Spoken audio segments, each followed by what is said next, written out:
Dating Speaker Martin Romualdez inilaglag ang sarili sa naging pahayag ukol sa flood control anomalies. Detalye ng balitang yan mula kay Rajuman Condebata.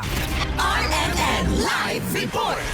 Inilaglag umano ni dating Speaker Martin Romualdez ang kanyang sarili nang ihayag nito na hindi siyang mastermind sa maanumalyang flood control projects. Ito ang paniniwala ni Senator Rodante Marcoleta matapos na humarap sa publiko kamakalawa si Romualdez at linisin ang sarili sa nasabing issue. Git ni Marcoleta nang sabihin ni Romualdez na hindi siyang utak ng katiwalian, nangangahulugan lamang na alam niya kung sino ang totoong mastermind. Sinabi pa ng senador na ang negatibong implikasyon pa ng pahayag ni Romualdez ay hindi niya iniaalis ang sarili sa anomalya kundi sinasabi lang niyang hindi siyang mastermind o utak nito. Napuna pa ni Marcoleta na tila nakalimutan ni Romualdez na idiniin niya si dating Senate President Cheese Escudero na may kinalaman sa flood control funds. Subalit kung matatandaan, 2025 lamang anya naging Senate President si Escudero, gayong ang pinag-uusapang anomalya ay nagsimula pa noong 2023 kung saan si Romualdez pa ang Speaker ng Kamara. Kasama mo sa DZXL RMN Manila, Rajuman Condebata, Tatak RMN. RMN Network News!